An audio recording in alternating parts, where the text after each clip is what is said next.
El 4 de junio de 1946, Juan Perón, un hombre que dominó la política argentina de la posguerra y que aún influye en su cultura política hoy en día, asumió como presidente del país. Junto a él estaba su esposa, Eva Perón. Eva no fue una espectadora en la carrera de su esposo. En los años que siguieron, fundó el Partido Peronista Femenino, se postuló para vicepresidenta y se convirtió en un ícono nacional. ¿Cómo fue que una mujer que creció en la pobreza extrema se convirtió en la mujer más poderosa de Argentina? ¿Y por qué es un ícono hoy en día? Esta es la historia de Eva Perón, la mujer a quien los argentinos llamaban Santa Evita.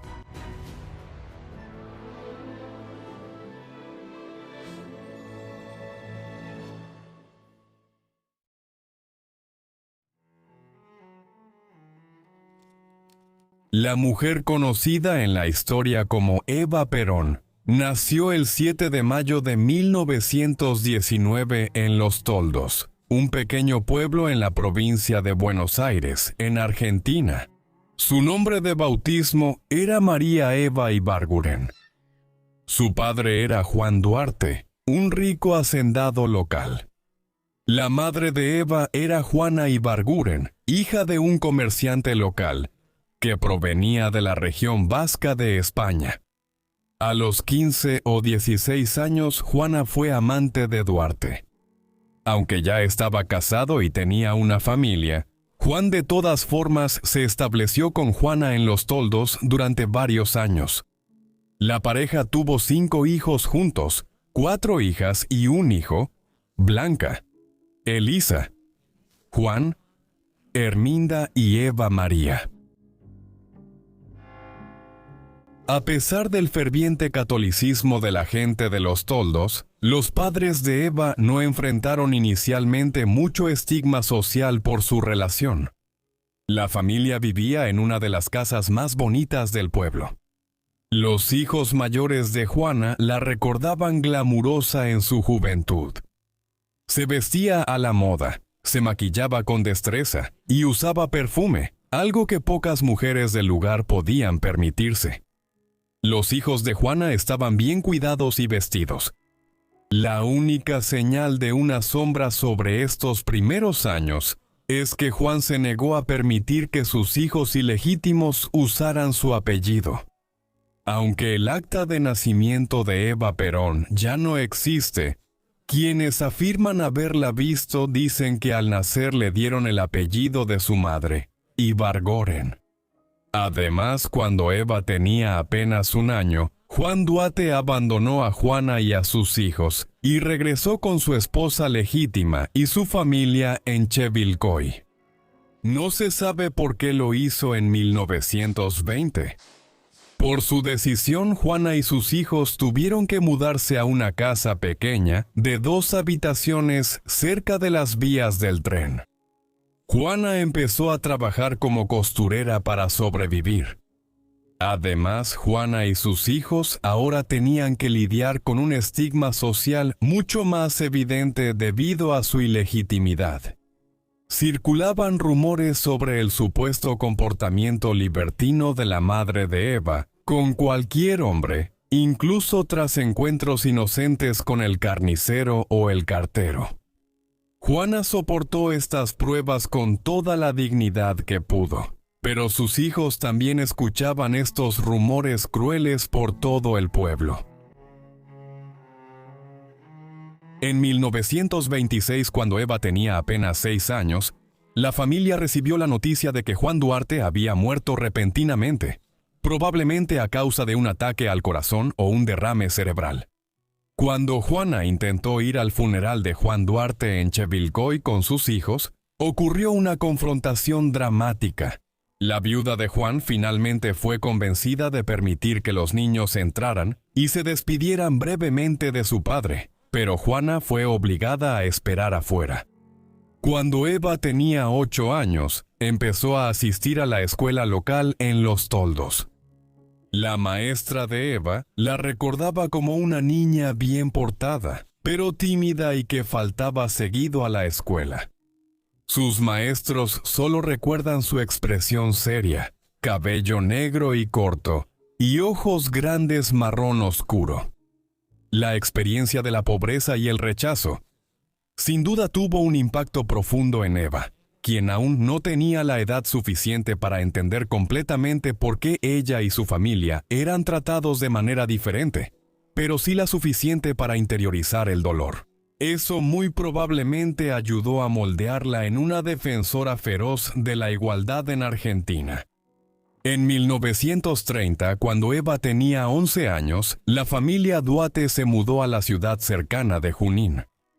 Ahora que sus hijos mayores tenían edad para trabajar, Juana buscó ayudarlos a encontrar oportunidades de empleo que no habían estado disponibles para ellos en su ciudad natal, Blanca. Elisa y Juan trabajaban para mantener a la familia, mientras Aminda y Eva terminaban la escuela. Juana siguió como costurera y logró mudar a su familia a una casa más grande en un mejor vecindario. Comparado con Los Toldos, Junín era una ciudad más grande, lo que daba a la familia Duarte cierto anonimato. Sin embargo, algunos de sus vecinos que conocían sus orígenes todavía chismeaban sobre su pasado. A pesar de los problemas de su familia, Eva logró hacer algunos amigos en su nueva escuela. Una chica llamada Elsa se convirtió en su mejor amiga, y Eva finalmente encontró un novio, un joven tímido llamado Ricardo, a quien su familia aprobaba. Disfrutaba ir al cine, donde el precio de una película entre semana era de solo 30 centavos. Eva aspiraba a la fantasía y el glamour de las películas y pronto concibió el deseo de convertirse en actriz. Su estrella de cine favorita era Norma Shearer, nacida en Canadá, cuya carrera en Hollywood la llevó a interpretar a muchos personajes femeninos fuertes e inteligentes. Eva comenzó a perseguir su pasión por la actuación y apareció en un pequeño papel en al menos una producción escolar. Para 1934, ella había decidido que quería mudarse a Buenos Aires y perseguir seriamente una carrera como actriz. Existen relatos contradictorios sobre las circunstancias en las que Eva salió de Junín. Una historia popular afirma que se enamoró del famoso cantante argentino Agustín Magaldi cuando él vino a Junín a presentarse. Según este relato, Eva sedujo a Agustín Magaldi y lo convenció de llevarla con él cuando regresó a Buenos Aires. Otras biografías ponen en duda este relato, ya que no hay registros de que Agustín Magaldi haya tenido presentaciones en Junín durante ese periodo. Herminda, la hermana de Eva, contó una historia más simple.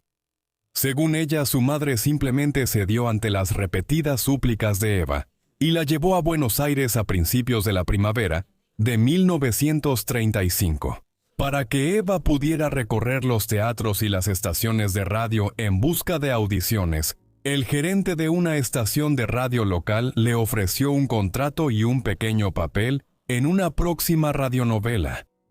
Eva estaba jubilosa, pero Juana se sintió decepcionada, ya que esperaba que este intento de Eva por convertirse en actriz no llegara a nada, y que volvería a casa para buscar trabajo, casarse y establecerse.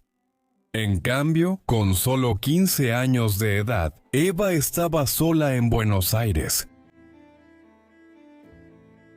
Buenos Aires era una metrópolis emocionante y próspera a principios del siglo XX, que atraía a cientos de miles de migrantes de países como Italia y Alemania.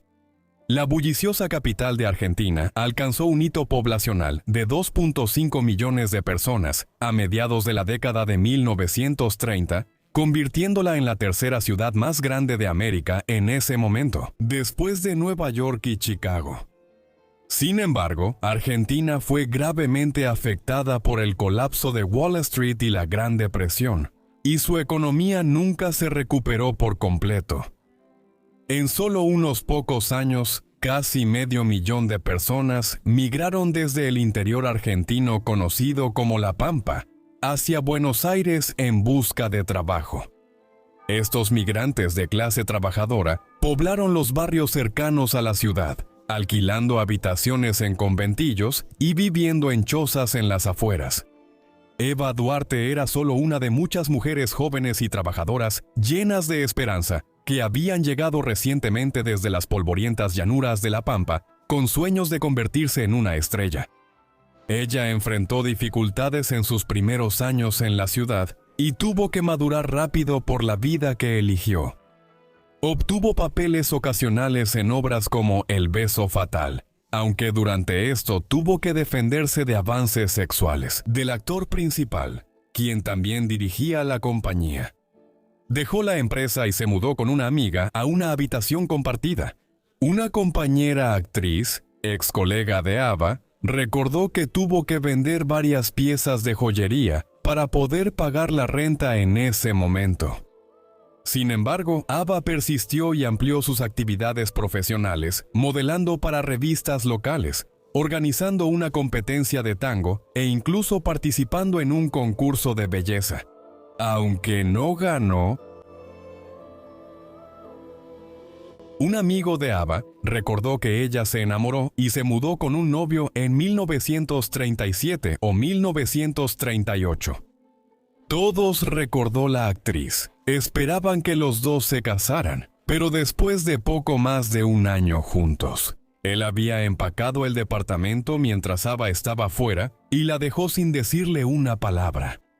Poco después, él se casó con una chica de una familia más adinerada. En cambio, mientras Ava, humillada y con el corazón roto, regresó a la vida en la pensión y a la inseguridad. Una vez más, estas experiencias la hicieron fuerte y decidida.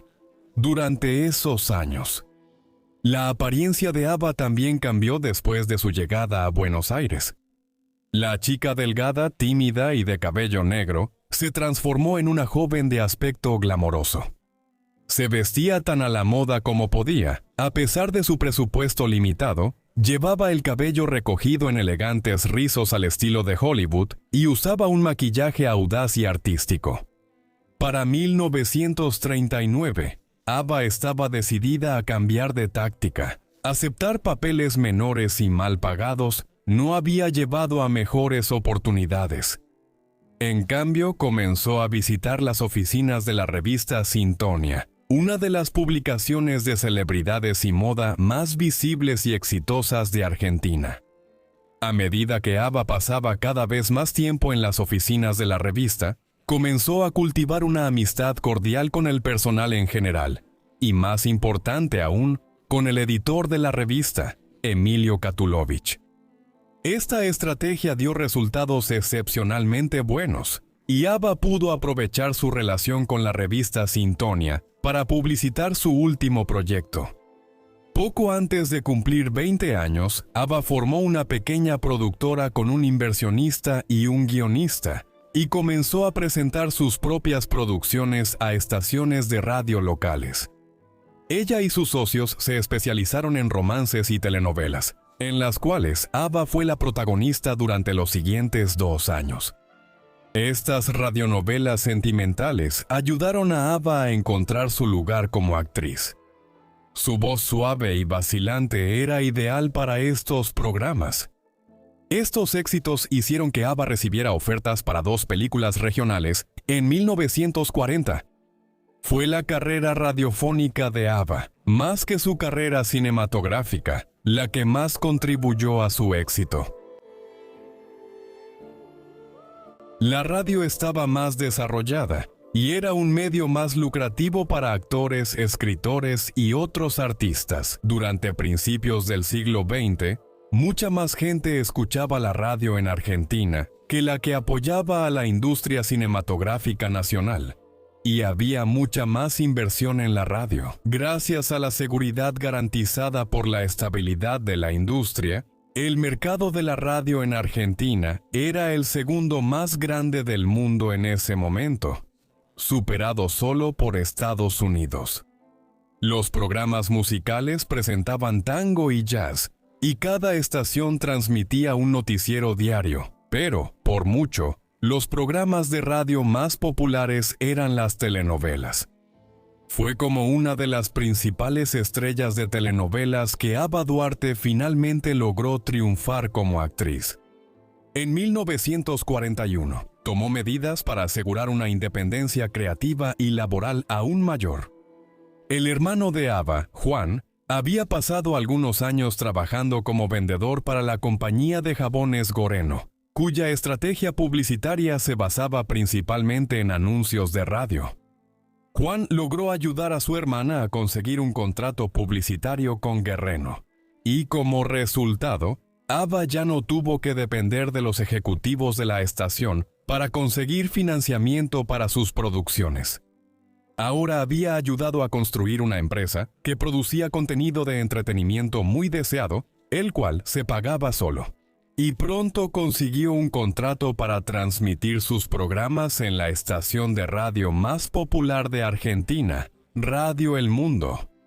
A los 23 años, Ava era una de las actrices de radio mejor pagadas de su época, ganando entre 5,000 y 6,000 pesos al mes, lo que equivalía aproximadamente a entre 1,500 y 2,000 dólares estadounidenses en ese entonces, o entre 30,000 y 45,000 dólares estadounidenses hoy en día. Esto representó un aumento dramático comparado con los escasos 180 pesos al mes que ganaba apenas unos años antes. Aunque apenas había ganado lo suficiente para sobrevivir durante sus primeros años en Buenos Aires, Ava seguía enviando dinero a su familia siempre que podía. Ahora, felizmente, podía mantener a su familia de manera mucho más fácil y generosa. Además, podía mejorar mucho su estilo de vida. Después de firmar el contrato con Radio El Mundo, Ava rentó un departamento en Recoleta, uno de los barrios más bonitos de la ciudad. Amuebló su nuevo hogar, compró ropa y joyas caras, y empezó a frecuentar los restaurantes y clubes más de moda en Buenos Aires. Después de 7 años de lucha para alcanzar su sueño, Ava Duarte finalmente lo había logrado. El verano de 1943 fue testigo de cambios políticos dramáticos en Argentina. Después de varias décadas de un gobierno aparentemente democrático, que en realidad estaba plagado de corrupción, fraude electoral e intimidación a los votantes, el gobierno conservador de Argentina en ese entonces fue derrocado en un golpe militar nacionalista. Esto puso fin a muchas décadas de gobierno por parte de argentinos ricos, aristocráticos y terratenientes, quienes llegaron a ser conocidos como la oligarquía. Muchos de los miembros de la clase más privilegiada de Argentina eran descendientes de los héroes militares de los siglos XVIII y XIX, cuyas familias y descendientes habían sido recompensados con enormes extensiones de tierra. Hasta la década de 1940, cerca del 4% de la tierra argentina pertenecía solo a 1,800 personas. Esta vieja guardia de argentinos se comportaba y se veía a sí misma de manera muy similar a como lo hacía la antigua aristocracia europea. Buscaban mantener una jerarquía de clases rígida, la cual suavizaban con sociedades caritativas y paternalistas. Todo el tiempo influían en asuntos económicos y políticos para beneficiar sus propios intereses, y reservaban el acceso a las instituciones y estilos de vida más elitistas para ellos mismos. El golpe de 1943 representó una coalición nacionalista de diversos grupos políticos, incluyendo liberales, socialistas e incluso fascistas. Estaban liderados por el Grupo de Oficiales Unidos, un grupo de oficiales militares que llevó a cabo el golpe.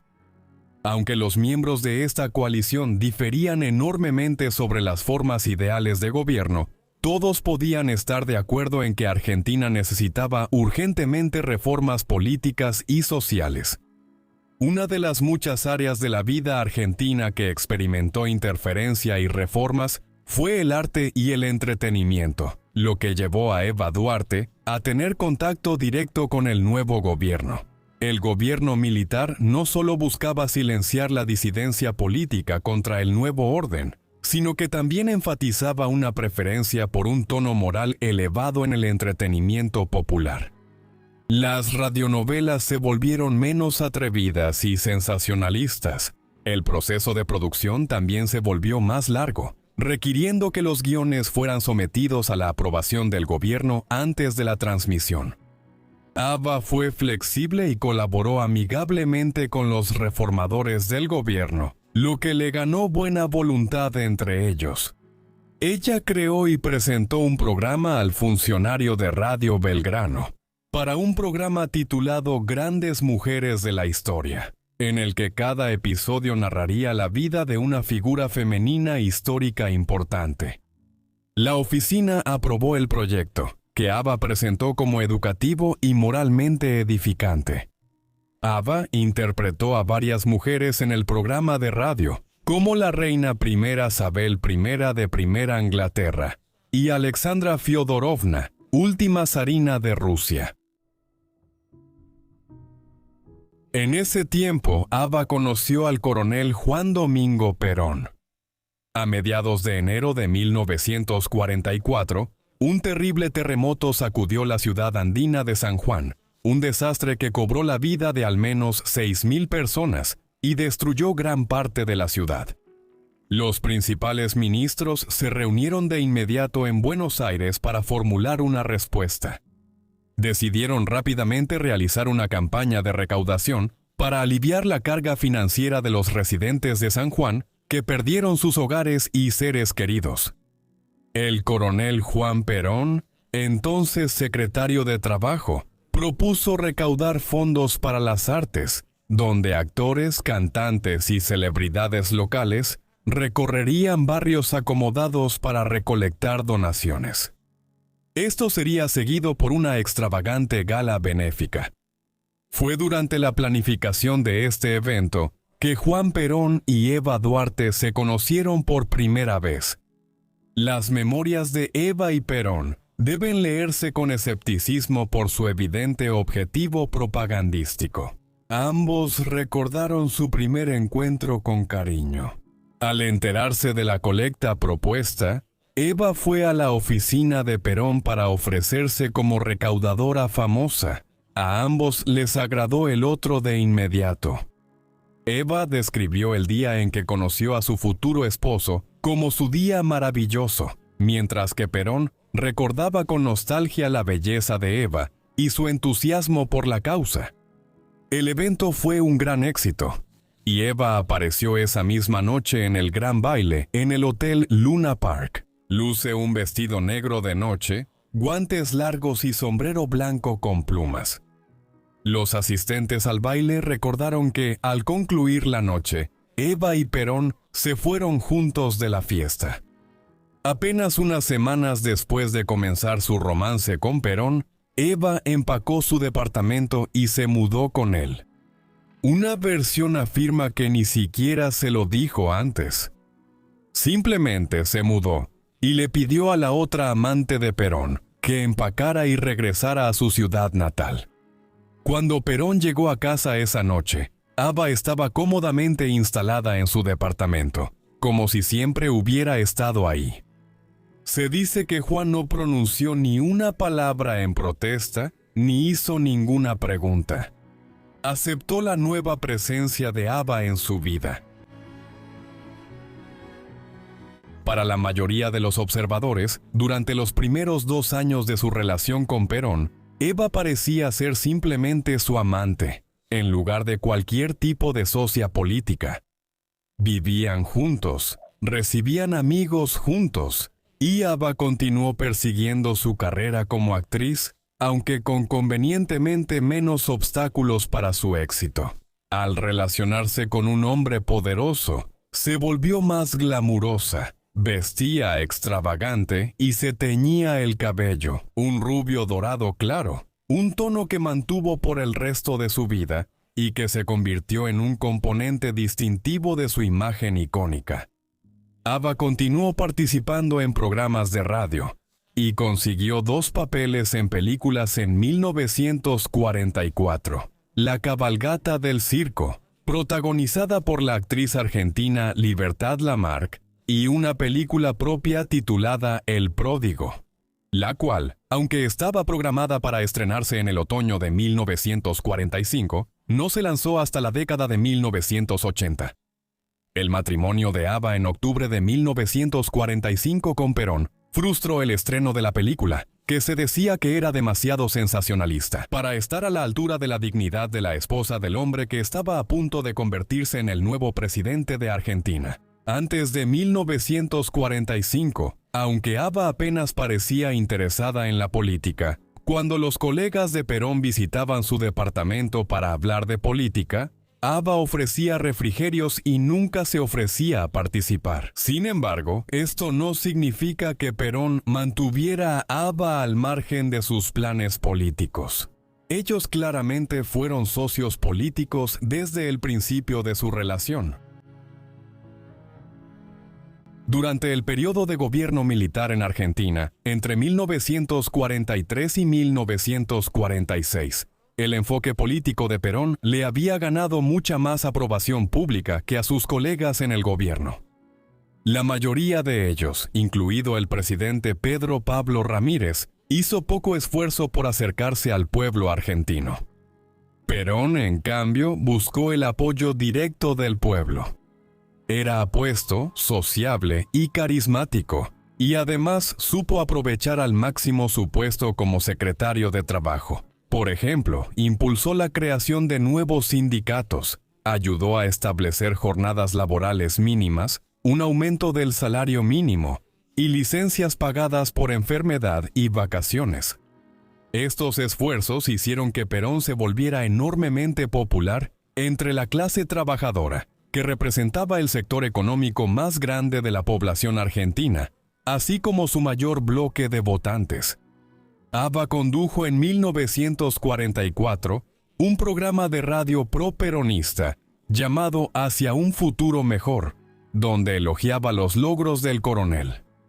Más allá de esto, Ava en gran medida se mantuvo al margen de la política, mientras ella y Perón permanecían solteros.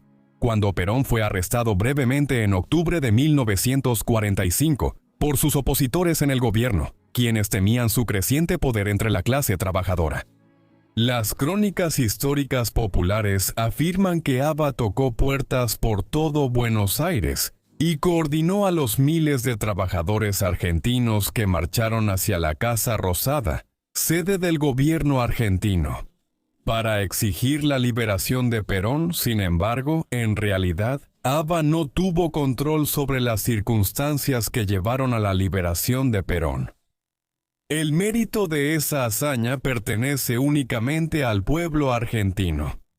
Las masas de trabajadores que marcharon pacíficamente por Buenos Aires el 17 de octubre de 1945 paralizaron efectivamente la ciudad con su gran número.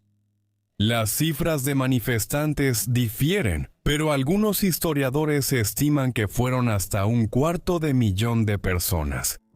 Muchos policías incluso se fueron a casa para quitarse el uniforme, ponerse ropa de civil y unirse a la multitud en las calles que pedía la restitución de Perón. Era un día particularmente caluroso, y muchos de los hombres en la multitud se quitaron la camisa para intentar refrescarse. A los trabajadores peronistas se les llamó desde entonces descamisados, o sea, los sin camisa. Ava más tarde adoptó el término como uno cariñoso para referirse a los seguidores de clase trabajadora de Perón. El arresto y pronta liberación de Perón, en octubre de 1945, mostraron el creciente apoyo popular hacia él en todo el país. 5 días después de su liberación, el 22 de octubre de 1945, Juan Perón y Eva Duarte se casaron. En una ceremonia civil privada en Junín, la pareja celebró una boda pública y mucho más formal en la iglesia el 9 de diciembre en La Plata. El registro de su boda presentaba una falsificación de la fecha de nacimiento de Eva. Aparentemente, para ocultar su ilegitimidad, Eva había destruido su acta de nacimiento original y forjado una nueva usando el acta de nacimiento de un niño de su pueblo natal, los Toldos, que había muerto poco después de nacer, en mayo de 1922. Este acta de nacimiento la hacía parecer 3 años más joven, lo cual no le preocupaba tanto como el hecho de que el acta indicaba que los padres del niño estaban casados. Después de casarse con Perón, Eva también comenzó a recopilar y retirar discretamente de circulación toda la evidencia posible de su carrera actoral previa, incluidas fotografías, artículos de revistas, películas y otras grabaciones. Solo otra esposa de un presidente en la historia argentina había sido artista de algún tipo, Regina Pacini de Alvear, y ella había sido cantante de ópera. Una ocupación que, según todos los argentinos muy conscientes de las clases sociales, era mucho más aceptable socialmente que la de una estrella de telenovelas. Solo un año después de casarse, Perón, de 50 años, fue elegido presidente de Argentina, con el 54% del voto nacional. Además, los candidatos peronistas tuvieron un éxito abrumador en las elecciones legislativas, así como en las de gobernadores provinciales. El nuevo gobierno y la ideología peronista eran una extraña mezcla de elementos tanto de izquierda como de derecha, siendo al mismo tiempo populistas y autoritarios. Tanto los historiadores como los politólogos han tenido dificultades para definirlo, aunque el peronismo sigue ejerciendo influencia en la política de Argentina, incluso décadas después. A los 27 años de edad, Eva Perón se convirtió en la nueva primera dama de Argentina en 1946. Al principio, el trabajo político de Eva en el régimen peronista era en gran parte ceremonial. Visitaba fábricas, daba discursos y recibía a embajadores, funcionarios, empresarios y sindicalistas por Perón. La mayoría de estas actividades eran solo oportunidades para fotos y relaciones públicas para el régimen, con poco trabajo real o responsabilidad para Eva. Sin embargo, al volverse más visible en público, empezó a recibir en su oficina del ministerio a personas que buscaban ayuda. Inició gradualmente, con sindicalistas y trabajadores acudiendo a ella por ayuda ante el trato injusto de los empleadores, o los pobres que luchaban por sobrevivir, buscando empleo, herramientas, vivienda digna o simplemente comida y ropa adecuadas. Con el paso del tiempo, Eva demostró ser receptiva a estas peticiones y con frecuencia más accesible para la gente que su esposo. El flujo de solicitantes creció hasta volverse una avalancha. Miles de argentinos que buscaron directamente la ayuda de Eva recordaban que ella se había tomado el tiempo de escuchar sus problemas y se había ganado su cariño, con su profunda compasión y amabilidad. Su sentido de indignación ante las injusticias económicas y sociales que enfrentaban, y sus sinceros esfuerzos por ayudar a mejorar sus vidas. Fue gracias a estos esfuerzos que comenzó a ser conocida con cariño entre el pueblo argentino, como Evita. En 1947, Evita se convirtió en una figura política mucho más importante en Argentina, especialmente durante su gira arcoíris por Europa. Francisco Franco, presidente español, invitó a Perón a una visita oficial a España. Aislado seriamente en Europa tras la derrota del fascismo, Franco esperaba consolidar un nuevo acuerdo comercial con Argentina. Perón aún estaba ocupado restableciendo relaciones diplomáticas y económicas con los aliados tras la Segunda Guerra Mundial, particularmente con Estados Unidos, que había suspendido el comercio con Argentina y congelado los fondos argentinos en bancos estadounidenses debido a dudas sobre su neutralidad. Por lo tanto, Perón decidió que los riesgos políticos de visitar España eran demasiado grandes. Pero Evita decidió que si Juan no iba, ella debía ir. En cambio, para evitar cualquier crítica, decidió visitar también varios otros países europeos, incluyendo Italia, Francia y Suiza. Así convirtió esto en una gira europea, en lugar de un viaje exclusivo. Para encontrarse con Franco, Evita fue recibida con gran cariño en España. Multitudes la saludaban y ella daba dinero a los niños que extendían las manos. Durante su visita, Franco le otorgó la Cruz de Isabel la Católica, el más alto honor de España.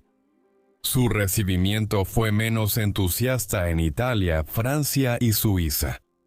El Papa Pío XII la recibió amablemente, expresó su aprobación por la conducta del régimen peronista y le regaló un rosario. Las multitudes en las calles de Roma, París, Zúrich y Lucerna tenían muchos más elementos hostiles. Con la derrota del fascismo en Europa, muchas personas resentían la presencia de la representante de un gobierno fascista, incluso si estaba realizando una supuesta gira de buena voluntad no política en Suiza. Su llegada fue recibida por un miembro de la multitud, que arrojó una piedra a través del parabrisas de su auto, y otra multitud la atacó con tomates en las calles. La recepción hostil se explica en parte por la manera en que Argentina se estaba convirtiendo en un refugio para excriminales de guerra nazis, que huían de Europa por la llamada Ruta de las Ratas hacia Sudamérica. Durante la segunda mitad de la década de 1940, los planes de Evita para ir a Inglaterra se cancelaron al ver que la familia real no la recibiría en Buckingham. En su visita a Londres, ella se sintió muy ofendida, convencida de que era un desaire hacia ella. De hecho, el problema era el momento. Evita no había confirmado una cita anterior. Le habían ofrecido tomar el té con la reina cuando Eva intentó reprogramar. La fecha posterior propuesta no pudo ser acomodada porque la familia real ya estaría en Escocia, en Balmoral, para el verano, donde el protocolo real no les permitiría recibirla. Evita, sin querer entender, rechazó visitar Inglaterra por completo o escuchar las súplicas diplomáticas para un aplazamiento. No mostró más que alivio cuando llegó a casa en Argentina. Bajó del barco y se lanzó a los brazos de su esposo. Lo besó ante la multitud que la aclamaba y anunció que su corazón siempre residiría con su país, con Perón y con sus queridos descamisados. Una edición de verano de la revista estadounidense Time Magazine presentó a Evita en la portada mientras su gira hacía titulares internacionales. El artículo contenía la primera mención pública de su ilegitimidad, un hecho que aún era en gran parte desconocido en Argentina, y por lo tanto, la edición de la revista fue prohibida en el país. El artículo también criticaba su estilo de vestir opulento, contrastándolo con la insistencia de que Argentina era un estado justo y equitativo para los trabajadores. Evita pareció tomarse esta crítica muy en serio y posteriormente abandonó su estilo más llamativo. Ella seguía prefiriendo la ropa de diseñador, pero eligió conjuntos más discretos, especialmente de Christian Dior, y también cambió su peinado de ondas victorianas apiladas por uno más sencillo, recogido hacia atrás en un chongo modesto y elegante. En 1947, Evita tomó el control de una revista llamada Democracia, que bajo su liderazgo se convirtió en una publicación de propaganda peronista. Aunque el personal y los editores manejaban la revista sin mucha interferencia diaria de Evita, entendían de manera inherente lo que se esperaba de ellos, y Democracia informaba de manera elogiosa sobre las reformas de Perón e imprimía imágenes halagadoras tanto del presidente como de su esposa. La revista también se convirtió en un foro para que Evita promoviera la causa del sufragio femenino. Proyectos de ley para dar el voto a las mujeres en Argentina llegaron varias veces al Congreso en las últimas décadas, pero ninguno fue aprobado.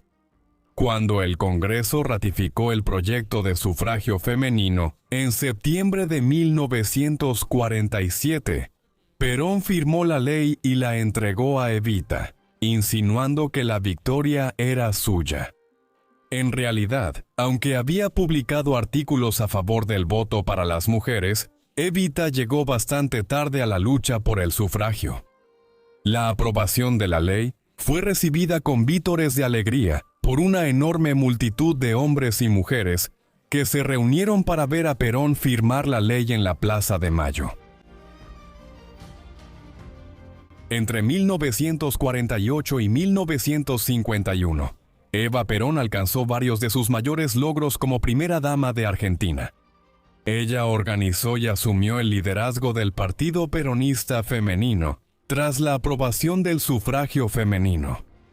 Además de impulsar la participación política femenina con su revista Democracia, viajó por el país dando discursos que resaltaban las cargas de las mujeres trabajadoras y les aseguraba que votar por Perón era lo mejor para ellas.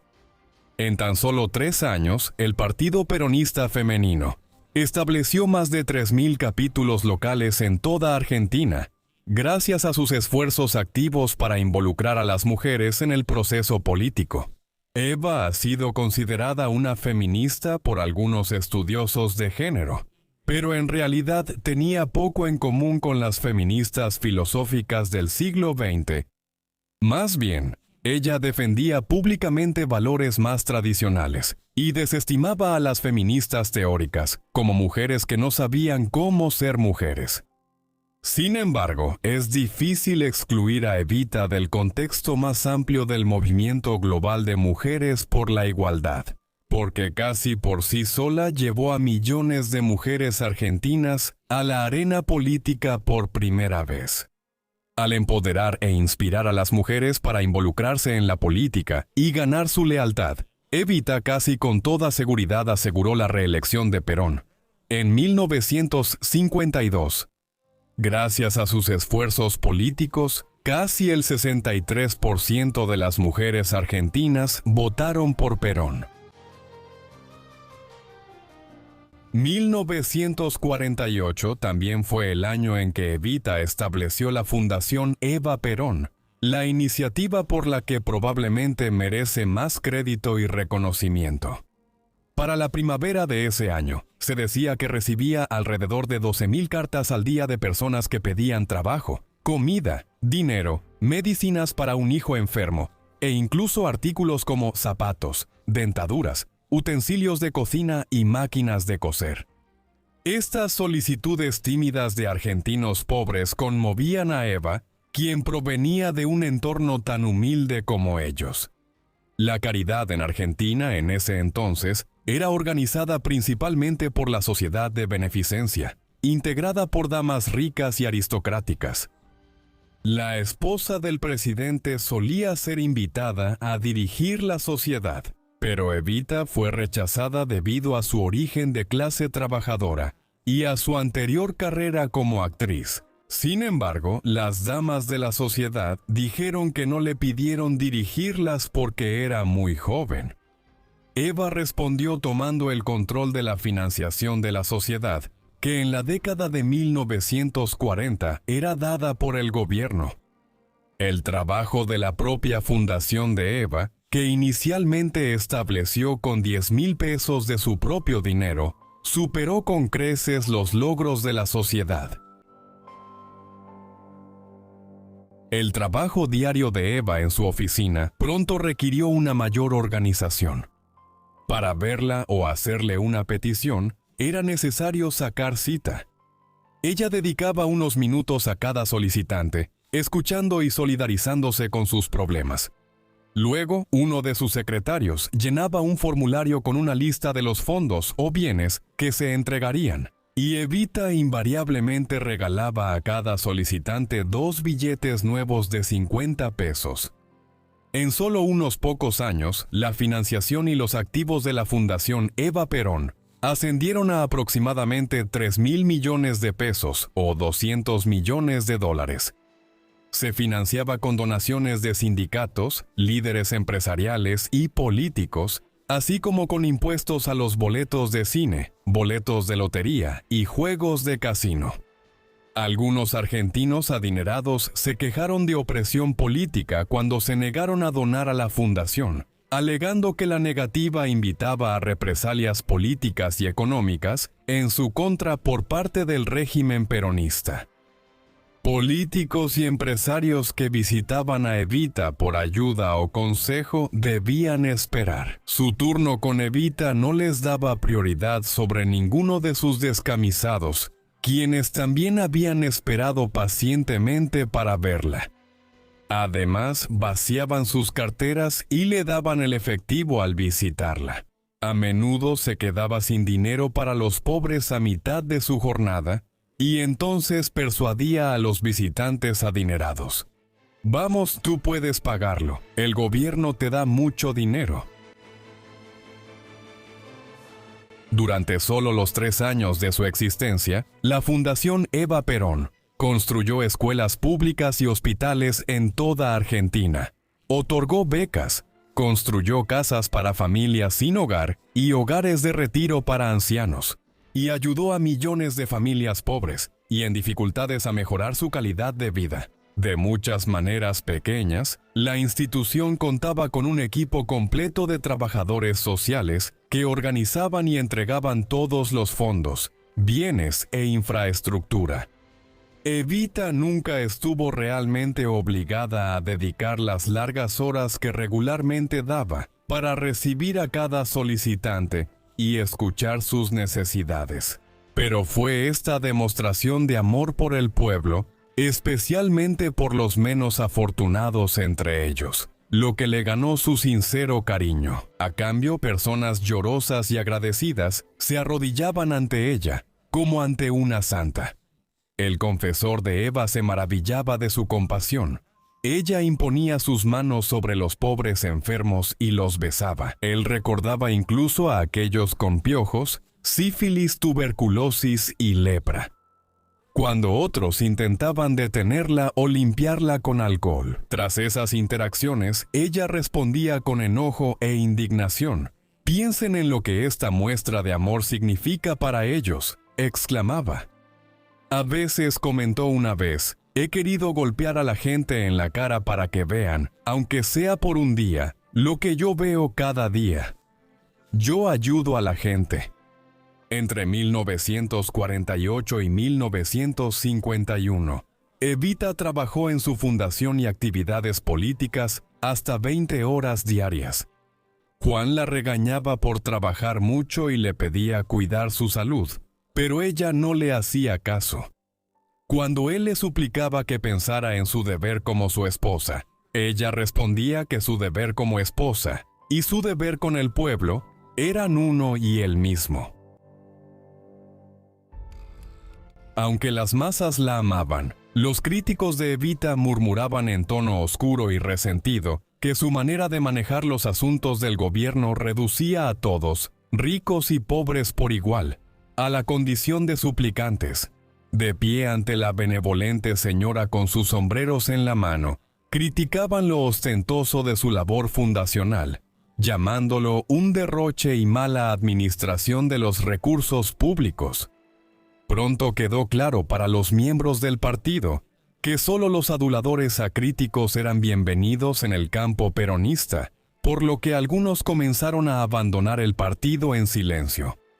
Muchos que admiraban los objetivos humanitarios del peronismo descubrieron que no soportaban su paternalismo, la inferencia de que las bendiciones provenían directamente de Perón y Evita, la madre y el padre benevolentes de todos sus hijos argentinos. Estos críticos también condenaron al régimen por su censura, su silenciamiento de la disidencia y la represión política selectiva que Perón y Evita desataron sobre quienes se oponían a ellos, por cualquier motivo. Los críticos sostienen que fue el culto a Perón, del cual la propia Evita fue una arquitecta clave, lo que finalmente corrompió su movimiento. Evita comentó una vez durante un discurso en un mitin del Partido de Mujeres que la oposición dice eso: soy fan de Perón y del pueblo. Dicen que soy peligroso porque soy demasiado sectario y demasiado fanático a favor de Perón. Pero les respondo con Perón. El fanatismo es la sabiduría del espíritu. ¿Qué importa si uno es fanático, si lo es en compañía de mártires y héroes? En todo caso, la vida tiene su verdadero valor, no cuando se vive con un espíritu de egoísmo solo para uno mismo, sino cuando uno se entrega por completo y fanáticamente a un ideal que tiene más valor que la vida misma. Yo digo sí. Soy fanáticamente partidario de Perón y de los descamisados de la nación. Los biógrafos de Evita y otros comentaristas difieren en sus creencias sobre su sinceridad. Algunos consideran su retórica solo propaganda para manipular el apoyo al régimen de su esposo. Otros creen que decía cada palabra en serio, pero la denigraban como una actriz sin educación, atrapada en su propia telenovela de la vida real. Aún otros creen que su amor por Perón y su convicción de que él era el mejor líder para el país eran sinceros. Las pocas cartas que Evita le escribió a Perón, que aún se conservan, dan testimonio de lo profundamente que lo amaba y de la fe que tenía en su capacidad para lograr la verdadera justicia social para los menos afortunados. En Argentina, en enero de 1950, Eva se desmayó en un acto público y fue llevada de inmediato a un médico privado. Le diagnosticaron cáncer de cuello uterino y fue sometida a una cirugía pocos días después de su diagnóstico. Durante su posterior convalecencia de 2 semanas, se hizo público que se había sometido a una apendicectomía, y después de su recuperación, regresó de inmediato a su exigente y habitual agenda de trabajo político y en la fundación. En 1951, durante la campaña de reelección de Perón, nominó a su esposa como vicepresidenta, recibiendo gran aprobación de los descamisados. Algunos biógrafos creen que ni Evita ni su médico le habían informado aún a Perón sobre el precario estado de salud de Evita cuando él tomó esta decisión. Para la primavera de 1951, la evidencia ya no podía ocultarse. Sufría desmayos cada vez más frecuentes, empezó a perder peso y se quejaba de un cansancio constante y dolor abdominal. Ya para ese momento, tanto Perón como Evita tenían claro que probablemente ella no sobreviviría para asumir la vicepresidencia. Al mismo tiempo, los miembros conservadores del gobierno de Perón habían expresado reservas sobre la nominación de Evita en caso de que Perón muriera. Querían impedir que una mujer, especialmente tan popular entre la clase trabajadora como Evita, llegara a la presidencia de Argentina. Sus objeciones pudieron haberle dado a Perón una excusa para retirar la nominación de su esposa, sin revelar que ella estaba muriendo. El 22 de agosto de 1951, los Perón se dirigieron a una enorme multitud de cientos de miles de simpatizantes en un mitin cerca de la Casa Rosada. Cuando se anunció que Evita no aceptaría la nominación para vicepresidenta, la multitud empezó a pedir por Evita. De todos modos, aplastaron a todos los que intentaron hablar. No permitieron ni siquiera que Juan Perón continuara su discurso, negándose a guardar silencio hasta que Evita fuera llevada al escenario. Con una voz visiblemente más débil, ella intentó rechazar la nominación, pero la multitud reaccionó frustrada y decepcionada, amenazando con una huelga masiva. Si no aceptaba la nominación, la multitud volvió a pedirle que la aceptara, y Evita se retiró con una vaga promesa de considerarlo. Un poco más de una semana después, ella dio un discurso en una transmisión en vivo que ha llegado a ser conocido en los círculos peronistas como la renuncia. Aquí, dijo, no poseo la menor ambición para mí misma, salvo que se diga de mí cuando se escriba el maravilloso capítulo en la historia que seguramente se dedicará a Perón. Que al lado de Perón hubo una mujer que dedicó su vida a la tarea de transmitirle al presidente las esperanzas del pueblo. Y que el pueblo cariñosamente solía llamar a esta mujer Evita, eso es todo lo que deseo ser. Aunque sus seguidores estaban profundamente decepcionados, Evita fue elogiada por su humildad, su sacrificio y su lealtad a Perón. En los últimos meses de su vida, la salud de Evita empeoró constantemente y pronto quedó confinada a la cama. Se sometió a una histerectomía y también a quimioterapia en un hospital de Estados Unidos en un último intento por curar su cáncer, pero fue en vano. Evita vivió lo suficiente para ver a su esposo ser reelegido como presidente con una victoria aplastante en noviembre de 1951. En la primavera de 1952, Juan Perón le otorgó a su esposa el título oficial de líder espiritual de la nación. Ella falleció en su cama en la residencia presidencial el 26 de julio de 1952. Tenía 33 años. La muerte de Evita estuvo marcada por una inmensa demostración de dolor público. Cientos de miles de personas velaron afuera de la residencia presidencial esa noche. Ella falleció al ser trasladada al edificio del ministerio, donde estaría en capilla ardiente por varios días. 8 personas murieron aplastadas en la calle, y miles resultaron heridas cuando la multitud avanzó, tratando de ver o tocar su ataúd. Después de que Juan Perón fuera derrocado en un golpe de Estado en 1955, funcionarios del gobierno enterraron su cuerpo bajo un nombre falso en Italia, para protegerlo de quienes pudieran intentar robar el cuerpo de Evita con fines políticos. Sus restos finalmente fueron devueltos a Argentina en la década de 1970, después de que su esposo regresara de un largo exilio y brevemente volviera a ser presidente. Entre octubre de 1973 y su muerte el verano siguiente, los restos de Evita finalmente fueron sepultados en la tumba familiar de los Duarte, en el cementerio de la Recoleta en Buenos Aires. Pocas figuras políticas en la historia dividen la opinión tanto como Eva Perón. Ella tenía un origen humilde en la zona rural de Argentina. Ella y sus hermanos nacieron de una relación ilegítima, y su padre los abandonó a todos cuando Eva era bebé. Cuando aún era muy joven se mudó a Junín y luego a Buenos Aires para perseguir sus sueños de convertirse en actriz. Fue una vida difícil para ella durante muchos años, ya que la economía de Argentina seguía luchando tras el impacto del colapso de Wall Street y la Gran Depresión. Estos acontecimientos hicieron que el país pasara de ser una de las 10 economías más grandes del mundo a convertirse en una nación latinoamericana que lucha constantemente.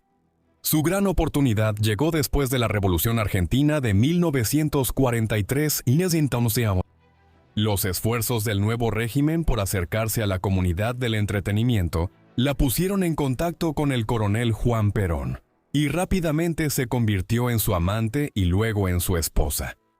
Mientras tanto, su estrella política estaba en ascenso, y en 1946 fue elegido presidente de Argentina, pese a un intento de arresto y destitución en octubre del año anterior. Para entonces, él y Eva ya estaban casados, y ella era la primera dama de Argentina. Durante los siguientes 5 años, ella fue ascendiendo en la sociedad argentina, convirtiéndose en una embajadora no oficial en Europa y en una líder del movimiento peronista femenino. Su mayor labor fue como organizadora de obras de caridad, distribuyendo ayuda y apoyo a los millones de personas pobres en Argentina. Con el tiempo fue vista como una santa. Pero en realidad, Evita estaba utilizando los recursos tanto de la Iglesia como del Estado para fortalecer el apoyo a la administración populista de su esposo. Sin embargo, no se puede negar que la magnitud de su popularidad era inusual, y la reelección de su esposo en 1951 se debió en gran parte a la popularidad de la primera dama, quien por un tiempo fue considerada como candidata a la vicepresidencia.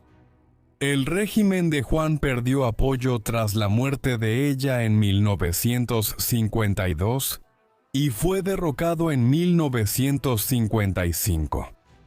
Sin embargo, el legado del peronismo ha perdurado en la política de Argentina, mucho más allá de la época de Evita e incluso de su esposo. ¿Qué opinas de Eva Perón? ¿Era realmente una persona benevolente, cuyo propio origen hizo que quisiera ayudar a los pobres de Argentina? ¿O fue su carrera política una parte cuidadosamente planeada y gestionada del gobierno de su esposo? ¿Usó de forma manipuladora recursos del Estado y la Iglesia para fortalecer el movimiento peronista? Por favor, háganos saber en la sección de comentarios y, mientras tanto, muchas gracias por vernos.